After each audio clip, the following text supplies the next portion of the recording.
na lang sa buhay ko bigla. Kung ikaw ay nakita ko ba't ang saya, ngunit bakit ngayon lungkot na ang nadarama?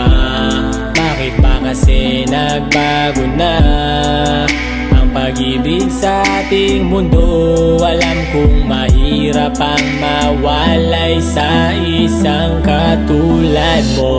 Bakit ba ganun? Hindi ko maintindihan. Ang relasyon sa simula lang ba maganda yun? Pag nagtagal ay hindi mo malaman kung bakit ba